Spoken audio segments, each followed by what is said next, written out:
Right, so we'll talk about these. What these are is an attempt to make a better mount for a camera, because currently what it's on is a wooden post which is screwed to the ceiling, which sits down my TV so I can't watch it properly. To get any sort of interesting or decent angle, it needs to be a bit adjustable.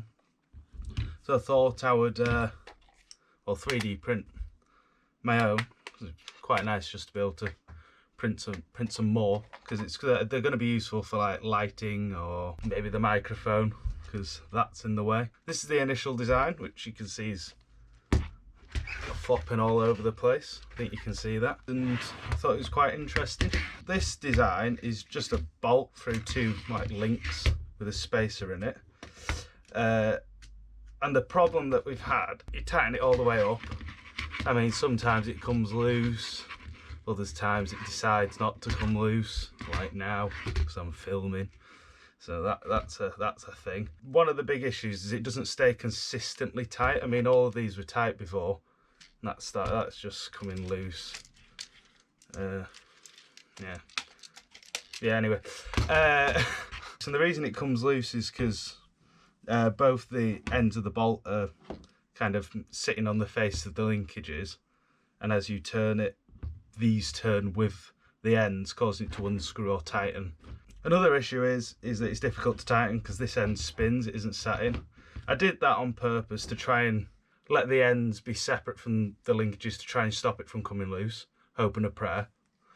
But it doesn't, so it's difficult to tighten. Even when you get a screwdriver on this and really tighten it, there isn't usually enough friction to hold its own, like hold its weight, and say the GoPro, it won't hold it properly, which is irritating.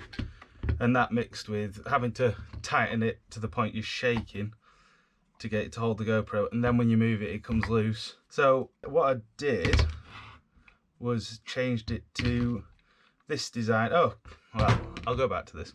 A couple of things I did on this one which I quite liked. You got this 1/4 inch nut, which is what's in the bottom of cameras. You can get the GoPro mounts like this. It fits into that nicely. So that just screws on here, and it's captive, so it doesn't come out, which is delightful. Swivels, screws onto the ceiling. Yeah, fun stuff. So I'll actually show you what it's like, because then we can see what the difference is between this one and the new one. Oh, that's gone walkies.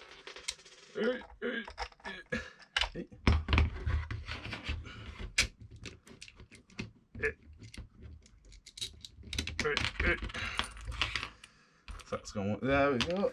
Don't know where that went to.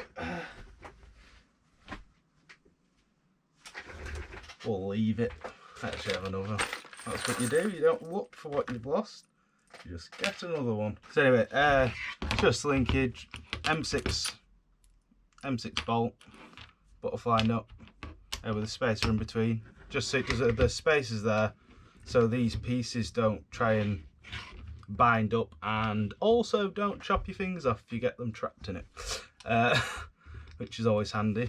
The design is quite nice because you can flip it both ways. It doesn't care which direction it goes, which is nice. Starting to come loose a bit now. Yeah, so that's this design.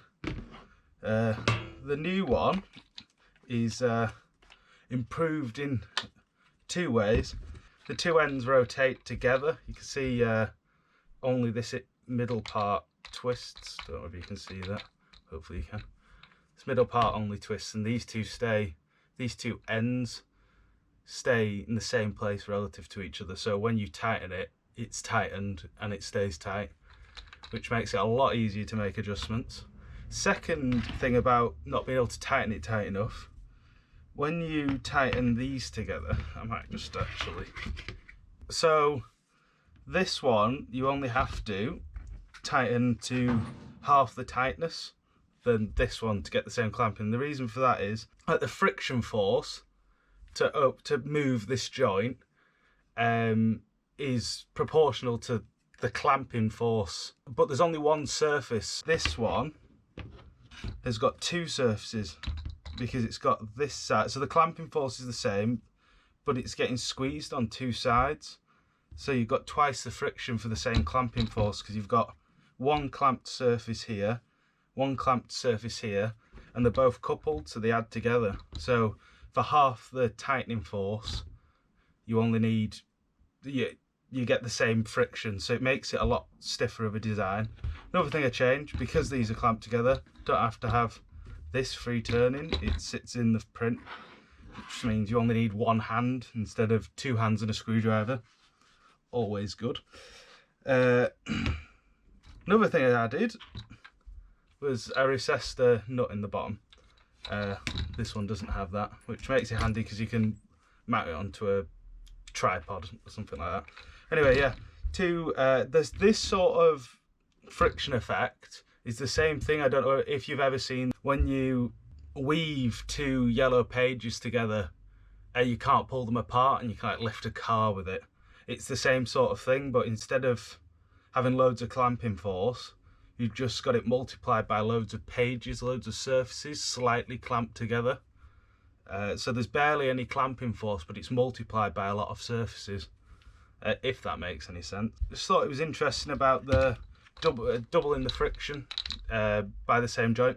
Another way I could have gone to, if say you're making something you want loads of friction, say you had loads of sheets that are all like fingered together, so they're locked in like that, and a bolt going through them with washers separating them to stop the binding that we're on about here.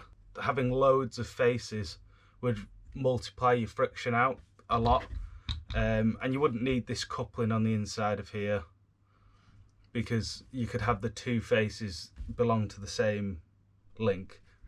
Actually, I haven't shown you this. So the way I've coupled these two together is using, so look, that drops off,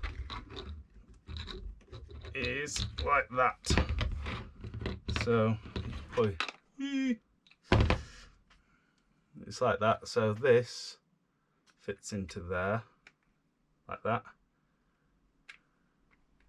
That is straight out of the printer. I was really happy with that fit. Same with this. So you have your link on one side, this kind of coupler that goes through the other side, and then they connect together, and that locks the two in place. And then you just have your bolt that goes all the way through them. One interesting thing one thing that you might find useful if you're 3D printing, you want really nice fits, because that worked really well. The one that I had before, I think this is it. You had to like wrestle it in. It did go, but you had to like put a lot of force in. That was this and this, the difference is only 0.2 of a mil. So if you've got like a close fit but you want it just to slide in easier, just take it easy and just reduce it by a little bit, because you don't want like sloppy parts. The same, I reduced it as well for this crosshead fit, because in all fairness I worked this in, but it was pretty tight. It wouldn't go in very well. But yeah, once I made that 0.2 of a mil adjustment, it was pretty good. Oh yeah, so if you want tight tolerances on your prints, just take it slow. Like only take small bits off, because there's very little difference between not going in and going in. Right, that's the end of the video. Now I've taken apart my stand. Hope you've gained something from it. It is my first talkie video, so don't judge me, or well, actually maybe do judge me. Let me know what you thought of it. So criticise away. Cheers. Yeah.